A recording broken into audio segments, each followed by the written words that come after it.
What happens when a picture-perfect life explodes? Anastasia Moreau was living a fairy tale, married to the charismatic tech millionaire Alistair Blackwell, pregnant with their first child, and living in a mansion that overlooked the ocean. Then, during one lavish dinner, with a single ice-cold sentence, Alistair ended it all. He wanted a divorce, effective immediately. A stunned, pregnant Anastasia was left alone in their palace of glass and stone. But what happened next is something no one, least of all Alistair, could have ever predicted. This isn't just a story of betrayal. It's a story of an alliance forged in the fire of heartbreak and a fight for justice that would shake an empire to its core. The crystal glasses on the table at Perse were so fine, Anastasia Moreau was almost afraid to touch them. They seemed to hum with the quiet, expensive energy of the room, a 3-Michelin-star temple of gastronomy overlooking Columbus Circle. Each plate that arrived was a work of art, a miniature sculpture of foam, jolly, and impossibly fresh ingredients. It was all so perfect, too perfect. Anastasia shifted in her plush velvet chair, the silk of her emerald green maternity dress whispering against the fabric. At 5 months pregnant, she was just beginning to show, a gentle, happy curve that she would often rest her hand upon, a silent promise of the future. She smiled across the table at her husband, Alistair Blackwell. To the outside world, Alistair was a titan. At 38, he was the founder and CEO of Nexus Dynamics, a tech firm that had revolutionized data logistics. His face, with its sharp jawline, intense blue eyes, and perpetually confident smirk, had graced the covers of Forbes and Wired.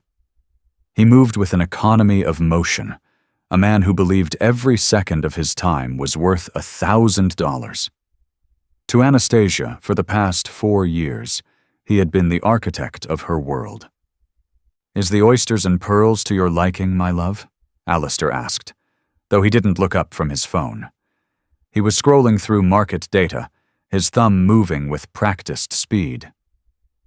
"It's incredible," she said, her voice soft. "Everything is. Thank you for this." He finally locked the phone and placed it face down on the pristine white tablecloth, a gesture that was meant to signify his complete attention, but felt more like a temporary ceasefire. He picked up his wine glass, swirling the pale gold liquid. "Anastasia," he began, his tone shifting. The warmth that had been there, however faint, evaporated, replaced by the cool, clipped cadence he used in the boardroom. "We need to discuss the future." A thrill of excitement shot through her. Were they finally going to talk about baby names, nurseries, the trip to Tuscany he'd promised for their baby moon? "I'd love to," she said, leaning forward slightly. "I was thinking if it is a boy, maybe we could honor your father, Richard." Alistair blinked, as if her words were in a foreign language he couldn't be bothered to translate. "No, not that. I'm talking about our future, yours and mine, separately." The air in Anastasia's lungs turned to ice. The distant chatter of the restaurant, the gentle clinking of cutlery, all of it faded into a dull, roaring hum in her ears. "Separately? What are you talking about, Alistair?" He sighed, a sound of pure, unadulterated impatience, as if she were a slow employee failing to grasp a simple concept. "I've instructed my lawyer, Mr. Thomas, to draw up the divorce papers. They are, for all intents and purposes, finalized. I wanted to tell you here, in a civilized manner, before they are served to you at the house tomorrow." "Divorce?" The word felt alien on her tongue, a jagged stone. "No, you're joking. This is a joke, a horrible, cruel joke." Her heart hammered against her ribs, a frantic bird trapped in a cage. She looked into his eyes, searching for the man she loved, the man who had whispered promises to her under Egyptian cotton sheets, who had held her hand during the first ultrasound. But she found only a stranger, a cold, calculating stranger. I am not joking, Anastasia. I am never more serious than when it comes to practicalities, he said, taking a sip of his wine. Our marriage is no longer a viable partnership. My circumstances have changed. My needs have changed. Your circumstances? Her voice trembled, a mixture of confusion and rising panic. I'm pregnant, Alistair. I am carrying our child. How have your circumstances possibly changed more than that? He had the audacity to look bored. The pregnancy is a complication, I admit, but not an insurmountable one. The child will be provided for extravagantly. I have stipulated a very, very generous trust. You, in turn, will be compensated according to the prenuptial agreement. It's quite ironclad, as I'm sure you'll recall. The prenup. A document she had signed in a haze of love and trust, a 20-page monstrosity his lawyer had slid in front of her a week before their wedding. Alistair had called it a simple corporate formality. She hadn't even read it closely. She had trusted him. Tears welled in her eyes, hot and shameful. Why? Just tell me why. Is it someone else? He considered the question for a moment, as if weighing the strategic pros and cons of telling the truth. That is an oversimplification of a complex situation, he said finally. But yes, there is someone else. Her name is Selina Marquez. She's a business associate. She understands the world I live in, the pressures, the demands. Selina Marquez. The name struck Anastasia like a physical blow. A stunning, raven-haired Italian heiress and venture capitalist who had been circling Alistair's company for months. Anastasia had met her once at a charity gala. Selina had looked straight through her, her eyes dismissing Anastasia as a pretty but ultimately irrelevant accessory. So, you just discard me? The words were barely a whisper. 4 years, our baby? It means nothing? It means that it has run its course, Alistair said, placing his napkin on the table. He stood up, straightening his bespoke suit jacket. The car will take you home. I have another engagement. The papers will arrive around 10 a.m. I would advise you to have a lawyer present, though it will make little difference to the outcome. He didn't lean in to kiss her. He didn't touch her shoulder. He simply turned and walked away, a king leaving his court, never once looking back. Anastasia sat there alone at the table for two, surrounded by the debris of a multi-thousand-dollar meal she could no longer eat. The waiter approached cautiously. Is everything all right, madam? She couldn't speak. She could only nod, a single jerky motion. The tears she had been holding back began to fall, tracing cold paths down her cheeks, dripping onto the pristine silk of her dress. She was no longer Anastasia Moreau, wife of a millionaire. She was a complication, a partnership that was no longer viable. The ride home to their sprawling Greenwich, Connecticut estate was a blur of streetlights and silent sobs. The house, usually a symbol of their shared success and happiness, felt like a mausoleum. It was vast, cold, and achingly empty. Every photo on the wall of them laughing in Bali, skiing in Aspen, celebrating their anniversary, was a monument to a lie. She walked into the master bedroom, a space larger than the apartment she'd grown up in. Alistair's side of the closet was already empty. His valet had been here. It had all been planned. This wasn't a sudden decision. It was a corporate extraction, executed with chilling precision. She spent the night curled in a guest room, unable to bear the scent of him on their sheets. She didn't sleep. She just lay there, one hand on her belly, feeling the faint, fluttering movements of the life inside her. It was the only thing that felt real in a world that had just been shattered into a million pieces. She was alone, pregnant, and about to be divorced by a man who treated her like a defunct asset to be liquidated. Morning came not with sunlight, but with a gray, drizzling rain that matched the despair in her soul. She sat in the cavernous living room, staring out at the manicured lawns that rolled down towards the Long Island Sound. She felt nothing. She was a ghost in her own life. At precisely 10 o'clock, the doorbell chimed, a sound as sharp and final as a guillotine's fall. She thought it was the courier with the divorce papers, the final nail in the coffin of her marriage. Her body tensed, preparing for the next wave of pain. She opened the massive oak door. It wasn't a courier. Standing on the rain-slicked flagstone porch, flanked by 2 large Louis Vuitton suitcases, was Victoria Blackwell, Alistair's mother. Victoria was a woman carved from New England granite and old money. Tall, impeccably dressed in a cashmere coat with her silver hair swept into a perfect chignon, she possessed an aura of formidable authority. Her eyes, the same piercing blue as her son's, held a look that was not pity, but something far more complex. A fierce, unyielding resolve. Anastasia stared at her, confused. They had a cordial but distant relationship. Victoria was polite, but always kept a certain emotional distance, as if observing Anastasia from behind a pane of glass. "Victoria," Anastasia stammered, "what are you doing here?" Victoria Blackwell looked past Anastasia into the cold, opulent foyer of the house her son had built. Then her gaze returned to Anastasia, softening just slightly as it rested on the small swell of her stomach. "I heard what my son did," she said, her voice clear and steady, cutting through the damp morning air. "He is a fool and a coward. So I packed my bags." She took a step forward, crossing the threshold and bringing the scent of rain and expensive perfume into the house.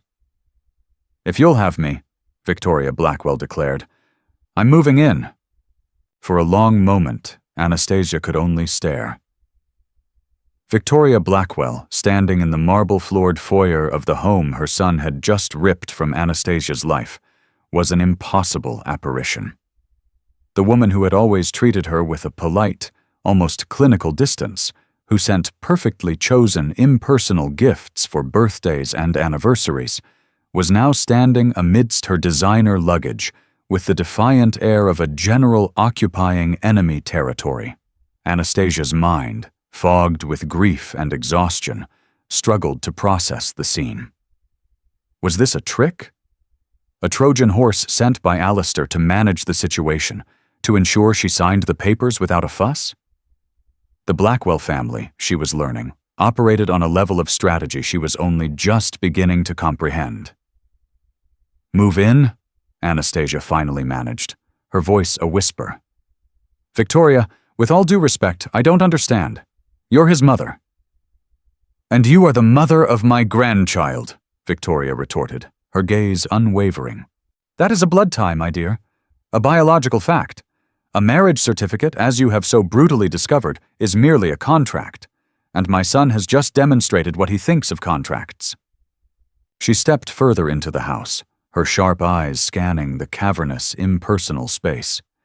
It was a show home, decorated by a high-priced designer Alistair had hired, filled with modern art he'd bought as an investment and furniture that was more sculpture than comfort. It was a reflection of Alistair himself. Impressive, expensive, and utterly devoid of warmth. "May I have some tea?" Victoria asked, already shrugging off her cashmere coat. "Earl Grey, if you have it.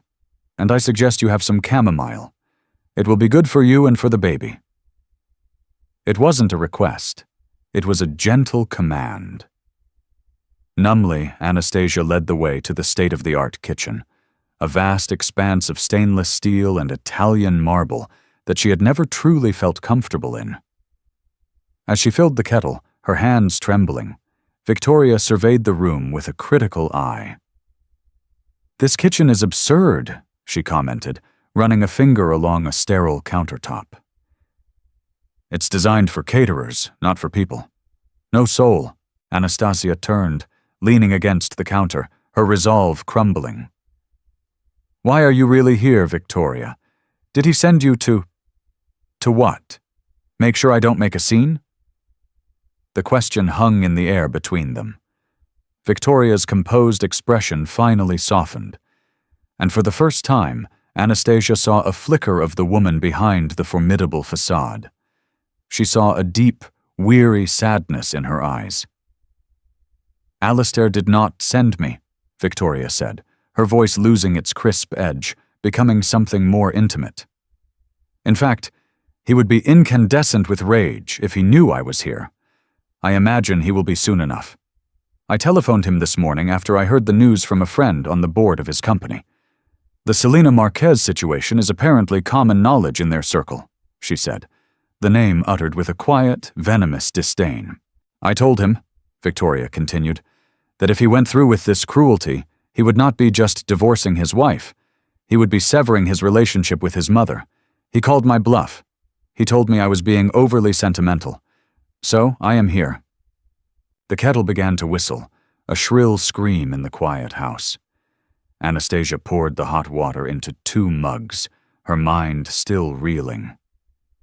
"But why?" Anastasia whispered, handing a mug to her mother-in-law. "He's your son, your only child." Victoria took the mug and led the way to a small, uncomfortable-looking sofa in the adjacent living area. She sat down, perfectly poised, and patted the seat next to her. Anastasia hesitated for a second before sinking into the cushion. "Anastasia, I am going to tell you something I have not spoken of in over 20 years, Victoria began, her gaze fixed on the gray, rain-lashed view outside the floor-to-ceiling windows. "I am going to tell you about Richard Blackwell, Alistair's father. The man was a legend, a Wall Street phantom who had built a colossal fortune in the 80s and died of a sudden heart attack on his yacht in Monaco when Alistair was just a teenager. Alistair rarely spoke of him, and when he did, it was with a mixture of reverence and rivalry. Richard, like Alistair, was brilliant," Victoria said. "He was charming, magnetic. When he focused his attention on you, it felt like standing in the sun. I was young, from a good family, but with little money of my own. I was utterly bewitched. We married, and he gave me a beautiful life. A house much like this one, jewels, travel, and a son." She paused, taking a slow sip of her tea. "For 15 years, I believed I was the happiest woman in the world. And then one evening, he came home, sat me down in our library, and told me he had met someone else, a younger woman. He informed me that our marriage was over, and that his lawyers had an agreement for me to sign. It was non-negotiable." Anastasia stared at her, speechless. The parallel was uncanny, a chilling echo down the decades. "I was a fool," Victoria continued, her voice laced with the memory of old pain. "I had no resources of my own. I had signed a prenuptial agreement just like you did, without truly understanding what it meant. I was completely dependent on him. He told me I could have the house and a comfortable allowance, provided I was discreet. If I fought him, he would cut me off entirely and paint me as an unstable shrew in the press. I was trapped. I had a teenage son to think about." "What did you do?" Anastasia breathed. "I signed the papers," Victoria said, a flash of fire in her eyes. "I took the deal, and I hated myself for it every single day. I smiled at society functions, raised my son, and maintained the facade of the dignified ex-wife. But inside, I was hollowed out. Richard died 2 years later, and his fortune, the bulk of it, went to his new wife. Alistair and I were left with a trust fund that, while substantial, was a pittance compared to his true wealth." She turned to face Anastasia fully. "I watched my son grow up idolizing a man who was a brilliant monster. I tried to teach him empathy, to instill in him a sense of decency, to warn him against becoming his father. I thought I had succeeded. I see now that I failed. The worst parts of Richard didn't die with him. They lay dormant in Alistair, and his success has watered them, made them grow. What he is doing to you, it is not just an echo of his father. It is a perfect, monstrous replication." The pieces clicked into place. This wasn't pity. This was a reckoning. Victoria wasn't just here for Anastasia. She was here for the ghost of her younger self, for the woman who had been forced to surrender. A single, fat tear rolled down Anastasia's cheek. He said I was no longer a viable partnership. That is Richard's language, Victoria spat, her composure finally breaking into raw anger. Cold, transactional, cruel. He is erasing you just as his father erased me, but this time is different. How? Anastasia asked, her voice thick with despair. The prenup? He said it's ironclad. There is no such thing as an ironclad agreement when a man is hiding his true worth and acting in bad faith, Victoria declared. And more importantly, this time, there are two of us. And I am no longer a frightened, financially dependent girl. I have my own money, my own connections. And you, she said, her eyes falling to Anastasia's stomach, have the ultimate leverage. You carry the Blackwell legacy, not Selena Marquez. Just then, the doorbell chimed again. A different sound this time, sharper, more insistent. Both women froze. That will be the papers, Anastasia whispered, a fresh wave of nausea rolling over her. Victoria stood up, her back ramrod straight. I'll get it. She walked to the door and opened it. A young man in a courier's uniform stood there, holding a thick, leather-bound portfolio. For Anastasia Moreau, he said. I will take it, Victoria said, her voice leaving no room for argument. She signed the device, took the portfolio, and shut the door. She walked back into the living room and placed the document on the glass coffee table. It landed with a soft, final thud. It was embossed with the logo of a prestigious, ruthless law firm. Anastasia stared at it as if it were a venomous snake. All the fight that had begun to stir in her withered. It's over, she said, her voice flat. He's won. Nonsense, Victoria snapped, her energy galvanizing the room. She picked up her phone from her purse. This is not an ending. This is the beginning of a negotiation. And we will not be using a lawyer Alistair would expect. We will not be using a lawyer from his world at all. She scrolled through her contacts, her painted fingernail tapping decisively on the screen. When my husband left me, I was given a list of appropriate legal representatives.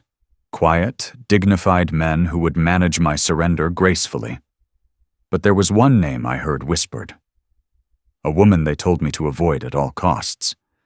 They called her a shark, a bulldog. They said she was unladylike in her tactics. A slow smile spread across Victoria Blackwell's face. A genuinely predatory, beautiful thing. I have kept her number for 22 years, hoping I would never need it. It seems I was saving it for you. She pressed the call button. Yes, hello, she said, her voice pure steel. My name is Victoria Blackwell. I am calling on behalf of my daughter-in-law, Anastasia Moreau. We need to book a consultation with Miss Claudia Sterling. Yes, I'm aware of her hourly rate. That will not be a problem. We'll be there this afternoon. Claudia Sterling's office was not in the expected glass tower in Midtown. Instead, it occupied the top floor of a renovated cast-iron building in Soho, a neighborhood of art galleries and fashion boutiques. The elevator opened directly into a reception area that felt more like a modern art installation than a law firm. The walls were stark white, adorned with large, aggressive, abstract paintings in black and red. The furniture was minimalist, uncomfortable-looking, and brutally chic. There was no soothing music, only the low hum of the city outside. It was a space that did not offer comfort. It demanded respect. A young man with an impossibly sharp haircut and an all-black suit greeted them. Miss Blackwell, Miss Moreau, Miss Sterling will see you now.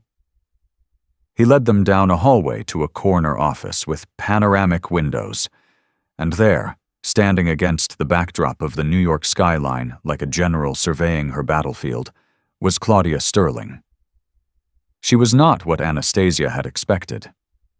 She was in her late 40s, petite and wiry, dressed in a razor-sharp navy blue dress that was both severe and stylish. Her dark hair was cut in a severe geometric bob that framed a face with high cheekbones and intelligent, dissecting eyes. She didn't smile as they entered. She simply watched them, her expression a neutral mask of assessment. "Victoria," Claudia said, her voice a low, precise alto. "It has been a long time. I'm sorry for the circumstances." She gestured towards the two chairs opposite her large, uncluttered glass desk. "Please." As they sat, Claudia's gaze shifted to Anastasia.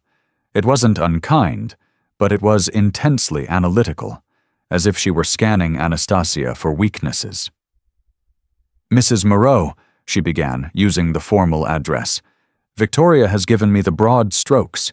Your husband, Alistair Blackwell, has served you with a proposal for dissolution of marriage. You are 5 months pregnant with his child. He has, I presume, offered you the bare minimum stipulated in your prenuptial agreement." Anastasia, feeling small and exposed in the powerful room, could only nod. "He called it generous." A dry, almost silent laugh escaped Claudia's lips. "Men like Alistair Blackwell always do. They believe their table scraps are a feast for the rest of us. May I see the documents?" Victoria slid the leather-bound portfolio across the vast expanse of the glass desk. For the next 20 minutes, silence descended upon the room, broken only by the whisper of pages turning. Claudia read with terrifying focus, her eyes scanning line after line. Occasionally, she would make a small note on a legal pad, with a silver pen, her handwriting as sharp and precise as her appearance. Anastasia felt her anxiety build with every passing second. She watched Claudia's face for any sign of hope, but the lawyer's expression remained unreadable. Finally, Claudia reached the last page, closed the portfolio, and folded her hands on top of it. She looked directly at Anastasia. "This," she said, tapping the portfolio, "is a work of art. A masterpiece of legal warfare designed to leave you with absolutely nothing." The bluntness of the statement hit Anastasia like a physical blow. "Mr. Thomas, his lawyer, is very good at his job," Claudia continued, her tone clinical. "The agreement you signed is a fortress. Every clause is designed to strip you of any claim to marital assets. It defines marital property so narrowly that the only thing you are likely entitled to is a fraction of the value of the furniture. It waives your right to spousal support beyond a token, time-limited amount. It attributes the vast increase in his net worth during your marriage solely to pre-existing business interests, effectively shielding his entire empire from you. On paper it is, as your husband likely told you, ironclad." Victoria leaned forward, but Claudia's eyes gleamed with a predatory light. "But fortresses have cracks, and masterpieces can be flawed. This document, for all its technical brilliance, has 2 fundamental weaknesses." She held up one finger. 1. Fraudulent inducement. "Victoria, when you signed your agreement with Richard, was it presented to you as a non-negotiable condition of marriage with little time for independent review?" "Yes," Victoria said instantly. "It was positioned as a mere formality a week before the wedding. I was told that to question it was to question his love." Claudia looked at Anastasia. "And you?" Anastasia thought back to the haze of her engagement. "The same. Exactly the same. Alistair said it was something his board of directors required. His lawyer, Mr. Thomas, was there. He was very charming. He explained it was just to protect the company. I had a lawyer, but he was a friend of my father's who handled real estate. He was completely out of his depth. He advised me to sign it." "Of course he did," Claudia said with a sigh. "We will argue that you were coerced, that you were not given adequate time or competent independent counsel, and that the terms were so unconscionable as to be unenforceable. It's a difficult argument to win, but it creates a nuisance. It muddies the water." She held up a second finger. Weakness number 2 is far more significant: full and frank financial disclosure. A prenuptial agreement is only valid if both parties accurately disclose their assets at the time of signing. More importantly, in a divorce proceeding, both parties are required to disclose their current assets. Men like Alistair Blackwell, and his father before him, do not like disclosure. They build their empires in the shadows. They use shell corporations, offshore accounts, and tangled webs of trusts to hide their true worth. They present one picture to the IRS, another to the SEC, and a third, much smaller one to their divorcing wives. Her voice dropped, becoming conspiratorial, exciting. Our job is not to attack the prenup head-on. Our job is to demand a forensic accounting of every single penny Alistair Blackwell has. We will subpoena his company, his partners, his investment managers. We will make the process of disclosure so invasive, so expensive, and so potentially revealing of things he does not want revealed, that his ironclad agreement suddenly becomes a very heavy anchor. Anastasia felt a flicker of hope, the first she'd felt in what seemed like an eternity. You think he's hiding money? Claudia laughed again, a sharp, metallic sound. My dear, a man worth $1 billion on paper is almost certainly worth 2 or 3 billion in reality. The question is not if he's hiding it. The question is where. She leaned back in her chair, the leather creaking softly. Which brings us to the child. Her gaze softened for the first time as she looked at Anastasia's stomach. This is not just a divorce anymore. This is a matter of child support and inheritance. The state of Connecticut has guidelines for child support, but those guidelines become suggestions when dealing with high net worth individuals. We will argue that this child is entitled to a lifestyle commensurate with his father's true wealth. Not a trust fund controlled by Alistair, but direct, substantial, court-ordered support. We will demand private school, security, nannies, dedicated housing, travel. We will create a budget for this child that will make his eyes water. But more than that, she went on, her eyes locking with Victoria's, this child is the Blackwell heir, the only carrier of his bloodline. This makes his affair with Selena Marquez look not just callous, but foolish. He is discarding the mother of his legacy for a temporary amusement. We will not say this in court, of course, but we will make sure it is understood in the court of public opinion and in the boardrooms of his company. The scope of it, the sheer aggression, was terrifying and exhilarating. This was not a legal dispute. It was war, waged with subpoenas and forensic accountants instead of soldiers. Now, Claudia said, her tone shifting back to business, this will be a brutal, ugly, and very public fight. Alistair will not play fair. He will hire private investigators. They will dig into your past, your family, your friends. They will try to paint you as a gold digger, an unstable hysteric, an unfit mother. They will leak stories to the press. Are you prepared for that? She asked, her eyes boring into Anastasia. Anastasia looked at her hands, then at Victoria, whose face was a mask of grim determination. She thought of Alistair's cold, dismissive face at the restaurant. She thought of him calling their baby a complication. A fire she didn't know she possessed began to burn in her chest. What do you need me to do? Anastasia asked, her voice quiet but firm. A slow, satisfied smile finally graced Claudia Sterling's lips.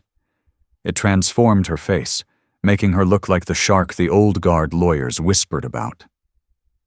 Good, she said. First, you and Victoria will go back to that house, and you will not leave. It is your marital home.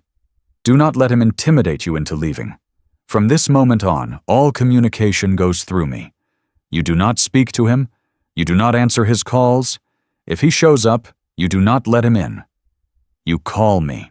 She slid a notebook and the silver pen across the desk to Anastasia. Second, you will start a journal. Document everything. Every interaction you've ever had concerning finances, every promise he ever made, every conversation about the baby. Dates, times, locations, details. His casual mention of buying a private island, the small loan he gave to a friend, the antique watch he bought that was worth more than a car. These are the threads we will pull. Third, she said, looking at Victoria. You know the world he comes from, the people, the places. We need to find his pressure points. A board member who values family, an old rival who would love to see him stumble. We need leverage outside the courtroom. Claudia stood up, signaling the end of the meeting. My retainer is $100,000. Victoria has assured me this is not an issue. We will begin discovery immediately. This will be a long road, Anastasia, but I promise you this. By the time we are done, Alistair Blackwell will learn that a viable partnership is a two-way street, and that his complication is about to become the most expensive problem he has ever had. Leaving the office and stepping back into the Soho streets, Anastasia felt different. The fog of grief had not lifted, but it was pierced by a single, sharp beam of light. She was no longer a victim adrift in the wreckage of her life. She was a client, a combatant. Alongside her formidable mother-in-law, she had just hired a shark, and they were going hunting. Returning to the Greenwich estate was a profoundly different experience. The house was no longer a cold, lonely mausoleum of a failed marriage. With Victoria Blackwell striding through its halls, it had become a fortress, a command center. The air, once thick with Anastasia's despair, now crackled with purpose. A siege was coming, and they were preparing the ramparts. That very afternoon, a locksmith summoned by Victoria arrived and discreetly changed every lock on the property. The household staff, a chef, a housekeeper, and a groundskeeper, all hired and paid by Alistair, were politely but firmly given 2 weeks of paid leave. We need privacy, Victoria had told them, her tone brokering no argument. She then arranged for groceries to be delivered and, to Anastasia's astonishment, began methodically and expertly cleaning the soulless kitchen herself. When you are at war, Victoria stated, wiping down a marble surface with a vigor that belied her age and station. You control your supply lines, and you eliminate potential spies. Alistair pays their salaries. Their loyalty is to him. For Anastasia, this new reality was disorienting but grounding. The overwhelming grief still washed over her in waves, but now it was tempered by a new, unfamiliar feeling. Agency. Following Claudia's instructions, she took the expensive leather-bound notebook intended for a wedding guest list and repurposed it as her war journal. She sat in the morning room, the rain still streaking down the glass panes, and began to write. At first her mind was blank, a canvas of pain. But then she started small, remembering a conversation from last Christmas at Alistair's ski lodge in Aspen. December 26th. Alistair was on a conference call in front of the fireplace. I brought him a brandy. He was laughing with someone on the phone. After he hung up, he was giddy. He kissed me and said, "The deal in Dubai is done. I had to pay our consultant an absolute fortune, but it's worth it." I asked who the consultant was. He just winked and said, "A very helpful little P.O. box in the Cayman Islands." He thought it was hilarious. He called it Nexus Dynamics Atlantic. The memory, innocuous at the time, now seemed sinister. She wrote it down, her handwriting shaky but clear. Another memory surfaced, a charity auction in New York 2 years ago. April, 2 years ago. The Met Gala. Alistair was trying to get a zoning variance for a new data center. Senator Thompson was the keynote speaker. Alistair won the bidding on a terrible painting for $250,000. When we got in the car, I said it was a lot to pay for an ugly painting. He laughed and said, "I didn't buy a painting. I bought a zoning variance. The senator's favorite charity will be very grateful." She kept writing, the threads pulling loose from the tapestry of their life together. The offhand remark about the 3 different sets of books his accountants kept. One for me, one for my partners, and one for Uncle Sam. The time he'd boasted that his real net worth was an imaginary number because so much of it was tied up in untraceable art and offshore holding companies designed to be invisible. Each memory was a small, sharp stone she was adding to her side of the scales. While Anastasia mined the past, Victoria was working the present. She sat in the formal living room, her posture perfect, her phone to her ear. Her conversations were masterpieces of subtlety. "Meredith, darling, how lovely to hear your voice," she cooed to the wife of Marcus Thorne, the most influential member of Nexus Dynamics' board of directors. "Yes, I'm staying with Anastasia for a bit. She needs me." "Oh, Alistair is going through a difficult phase. It's so reminiscent of his father. You remember that terrible business with the younger woman? He became so erratic, so unpredictable. His judgment was impaired. It's heartbreaking to see the pattern repeat. One worries about the stability of things, with the company. This Selena Marquez, I've heard she encourages his worst impulses." She would pause, letting the poison seep in. "Of course, I'm sure it's nothing. He's a brilliant boy, but a man with a pregnant wife at home making such rash decisions, it does make one wonder. Do give Marcus my best." She was not attacking. She was expressing concern. She was planting a seed of doubt not in Alistair's morality, but in something far more important to a man like Marcus Thorne: his stability, and by extension the security of his investment. The first counterattack from Alistair came 2 days later. Anastasia's phone rang, and his face, a smiling selfie from their trip to Bali, flashed on the screen. Her heart leaped into her throat. Her first instinct, born of 4 years of conditioning, was to answer. Victoria, who seemed to possess a sixth sense, walked into the room. "Don't," she said, her voice calm. "Let it ring." Anastasia stared at the phone, her hand trembling as it rang and rang before finally falling silent. A text message immediately followed. "Anastasia, pick up the phone. We need to talk. Don't be childish." Another came a minute later. "Are you seriously having my mother screen my calls? This is absurd. I will not have my personal life dictated by some overpriced lawyer. I am coming over." The message sent a jolt of pure terror through her. "He's coming," she whispered, holding the phone out to Victoria. Victoria read the text, and her lips thinned into a hard line. "Good," she said. "Let him." An hour later, the sleek black form of Alistair's McLaren supercar crunched up the gravel driveway. He got out, dressed in a perfectly tailored suit, looking every inch the master of the universe returning to his castle. He strode to the front door and tried his key. It didn't fit. He tried it again, jamming it in with force. The sound of metal grating against the new lock was loud in the quiet house.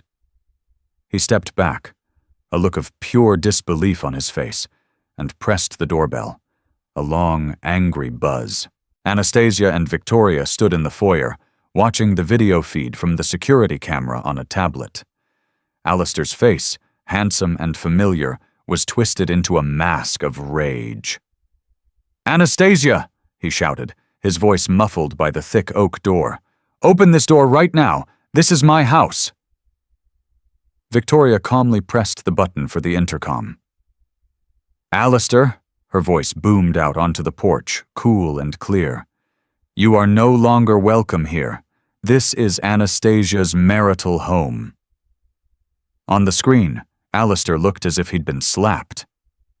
"Mother, what in God's name are you doing? Let me in." "No," Victoria's voice replied through the speaker. "You have made your choice. You chose to abandon your pregnant wife. You do not get to choose the consequences. If you have anything to say to Anastasia, you can say it through her lawyer. Now please leave the premises before you are filmed trespassing." "My lawyer?" he roared, laughing a bitter, ugly sound. "You think Claudia Sterling is going to scare me? I will bury you. I will bury both of you in legal fees. I will prove Anastasia is an unfit mother. I will take my child." You will do nothing of the sort, Victoria interrupted, her voice dropping to a dangerously low temperature. Your father tried this same pathetic bullying, Alistair. He tried to intimidate me, to threaten me. It was beneath him then, and it is beneath you now. You are behaving like a cornered animal, not the titan of industry you pretend to be. Leave. Watching, Anastasia felt a surge of courage. She stepped forward and pressed the talk button herself. Her voice was shaking, but it was clear. Leave, Alistair. Speak to my lawyer. On the screen, his face registered pure shock. It was one thing to be defied by his mother, whom he considered a sentimental relic.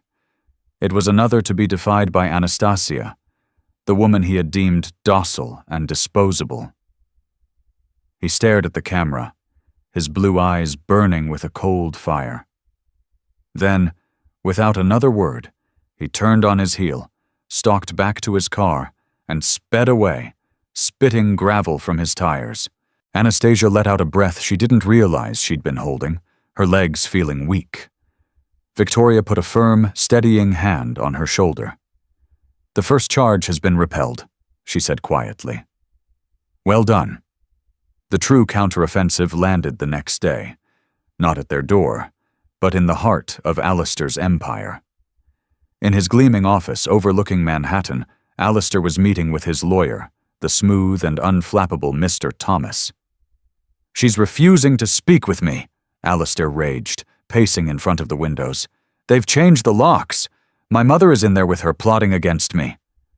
Mr. Thomas, a man who specialized in quiet, orderly dissolutions, looked uncomfortable. Alistair, I warned you that this approach was aggressive. It was bound to provoke a reaction. It's a negotiation tactic, Alistair snapped. She'll fold. Just then, Mr. Thomas's assistant entered, carrying a box so thick with paper it looked like a ream of printer stock. This just arrived by courier for you, Mr. Thomas, from the offices of Claudia Sterling. Mr. Thomas opened the box. His calm, professional demeanor began to dissolve as he lifted out the first document. It was a single-spaced, 200-page request for financial discovery. It demanded everything. Every personal and corporate tax return for the last 10 years, every bank statement from every account, domestic and international, every stock transaction, every email related to the formation of any shell company or trust, full documentation on the purchase of all art and property, including the consulting fees for the Dubai deal and the donation to Senator Thompson's charity. It was a legal shock and awe campaign. It was an invoice for the war to come. Mr. Thomas paled. He looked up at his client, the bravado gone from his face. Alistair, he said, his voice grim. This is not a negotiation tactic. She's not trying to get a better settlement. He held up the massive document. She's trying to get your entire company. Alistair reacted to Claudia's aggressive financial inquiries with full-scale warfare. His legal team swiftly filed motions to block the subpoenas, labeling them frivolous harassment. Simultaneously, Alistair weaponized the media against Anastasia. A scathing tabloid article depicted her as a ruthless gold digger, exploiting her pregnancy for money. Photographers and surveillance vehicles lingered outside her home, escalating her stress and anxiety. Victoria, ever composed, shielded Anastasia fiercely. He wants you to crumble, she counseled, strengthening Anastasia's resolve. Your strength is your greatest asset. Amidst sleepless nights, Anastasia's meticulous journaling revealed a pivotal memory, their 3rd anniversary trip to St. Bart's. Alistair had shown her a corporate structure labeled Project Chimera, boasting it was an untraceable Liechtenstein foundation holding Nexus Dynamics' most valuable patents. Anastasia recalled his chilling remark clearly. It's legal if you can afford the lawyers to make it legal. When Anastasia shared this crucial discovery, Victoria immediately arranged a secure call with Claudia Sterling. Project Chimera, Claudia repeated sharply, excitement evident in her voice. Liechtenstein means secrecy, tax evasion, asset hiding, corporate fraud. This could escalate beyond divorce court to criminal charges. Anastasia hesitated, troubled by the idea of Alistair facing prison. He built this trap himself, Victoria gently reminded her. Not you. Precisely, Claudia interjected. This is leverage. If Alistair fights disclosure, he risks contempt of court. Compliance reveals the fraud. Plus, this revelation will terrify his board, turning his personal scandal into a corporate catastrophe. Armed with this powerful insight, Claudia swiftly amended their legal filings to specifically target Project Chimera. Alistair's facade was finally unraveling. Within 24 hours, Claudia filed a precise, devastating motion with the court. It detailed the existence of Project Chimera, a Liechtenstein foundation hiding Nexus Dynamics' core intellectual property. The implication was clear. Alistair had committed corporate fraud. Alistair Blackwell stared at the document, stunned. How could they know? He asked desperately, looking at his shaken lawyer. I don't know, but they do, Mr. Thomas responded gravely. This isn't a bluff. If a judge grants this motion, and they likely will, we must either produce evidence that reveals your fraud or face contempt of court. Stop it, Alistair ordered. Appeal, delay, do something. Mr. Thomas shook his head firmly. It's too late. Claudia Sterling has cornered you perfectly. This isn't divorce law, it's criminal territory now. Across town, Victoria Blackwell executed her final strategic move. At a discreet lunch with Marcus Thorne, chairman of the Nexus Dynamics board, she expressed grave concern about Alistair's reckless actions, subtly dropping mentions of Liechtenstein. That evening, Marcus called an emergency board meeting, confronting Alistair with Claudia's motion. Did you really think you could hide assets from us? Project Chimera puts the entire company at risk. The board swiftly stripped Alistair of his power and launched a forensic audit. His personal life unraveled just as quickly. Selena Marquez, his lover, coldly dismissed him, branding him a toxic liability. Shattered and alone, Alistair saw clearly that only one option remained: total surrender. The next morning, his assistant called the Greenwich House. Mr. Blackwell requests a meeting with Mrs. Moreau, she said timidly. At her convenience. Victoria glanced at Anastasia, visibly pregnant and resolute. Tell Mr. Blackwell she will meet him here tomorrow at noon. Anastasia sat calmly in the sunlit morning room as Alistair entered, defeated and humbled. I'm sorry, he began weakly, but Anastasia stopped him sharply. You're sorry you got caught. Claudia's terms are final. He read the brutal conditions. Anastasia receives the Greenwich estate outright and $200 million in a trust for Anastasia and their child, controlled exclusively by Anastasia. Anastasia has full custody. Alistair is allowed supervised visits only after extensive therapy. Alistair must publicly retract defamatory stories about Anastasia. Details of Project Chimera will be sealed permanently, conditional on his compliance. My child, Alistair pleaded desperately. You called our child a complication, Anastasia responded coldly. This agreement ensures you won't hurt us again. Sign or lose everything. Defeated and knowing his fate, Alistair quietly nodded. You'll have it today. As he left, Anastasia realized the battle was over. She had reclaimed control of her life, emerging stronger and surrounded by true family. The Alistair Blackwell, who approached the house, bore little resemblance to the confident millionaire who had abandoned Anastasia months earlier. His sharp features were softened by defeat, his tailored suit now ill-fitting, as if the man inside had shrunk. Anastasia watched him enter the morning room, sunlight framing her calm expression as she rested a hand protectively on her rounded belly. Victoria stood silently beside the fireplace, her presence resolute. Anastasia, Alistair began, his voice strained. Thank you for seeing me. She nodded slightly, her composure unwavering. The shift in power was clear. She was in control, and he was here to plead. I'm sorry, he stammered, his gaze faltering under her steady eyes. For how I told you, what I said, everything. I wasn't thinking clearly. She raised a hand, gently stopping him. You're sorry because you got caught, Alistair, not because you hurt me.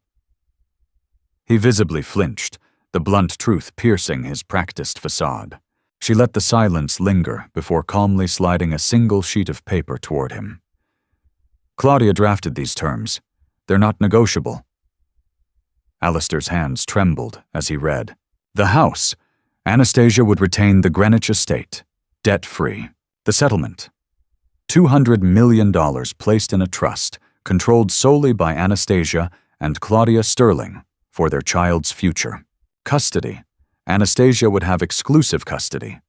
Alistair would only receive supervised visitation rights after completing 1 year of professional therapy. Public retraction. Alistair would publicly withdraw all defamatory claims against Anastasia. Silence. In return for his agreement, details of Project Chimera would remain confidential. Alistair looked up, color draining from his face. Anastasia, please. My child. You can't. You called our baby a complication. You were ready to discard us, Anastasia replied steadily. I learned family for you was disposable. This agreement protects my family from you. You'll provide for your child materially, but your influence stops there. Sign it, or risk everything. He glanced toward Victoria, searching for sympathy but finding none. Only silent judgment. Realizing he had no leverage, Alistair gave a broken nod. You'll have it signed by my lawyers today, he said quietly, rising and leaving without another word.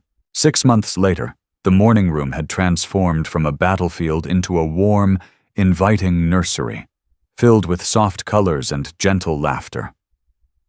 Anastasia rocked gently, cradling her daughter, named Eleanor Anastasia Blackwell, Ellie. The elder Victoria stepped into the room, her stern demeanor softened into joyful, grandmotherly warmth. How's our angel? She whispered, brushing a kiss across the baby's forehead. Perfect, Anastasia replied softly, smiling up at the woman who had become her strongest ally and closest family. Occasional news trickled in about Alistair. He had avoided prison, but his empire had collapsed. Selena Marquez moved on, leaving him completely alone. Anastasia felt no anger, no sadness, only calm indifference. Alistair was a closed chapter. Looking around the sunny nursery at her peaceful child and the loyal woman beside her, Anastasia knew she'd gained something infinitely richer than Alistair's fortune. Strength, resilience, and the bond of family forged in the fiercest fire. From the ashes of a shocking betrayal, Anastasia Moreau didn't just rise, she soared. With her mother-in-law, Victoria, as her unexpected ally, she turned a story of heartbreak into an epic tale of justice and empowerment. They took on a ruthless billionaire and his army of lawyers and proved that true strength isn't about the money in your bank account, but the courage in your heart and the loyalty of those who stand with you. This was more than a divorce. It was a revolution. If you were inspired by Anastasia and Victoria's incredible fight for their family and future, show your support by hitting that like button and sharing this video. Don't forget to subscribe and turn on notifications for more real-life dramas that prove truth is always more powerful than fiction. What do you think Alistair deserved in the end? Let us know in the comments below.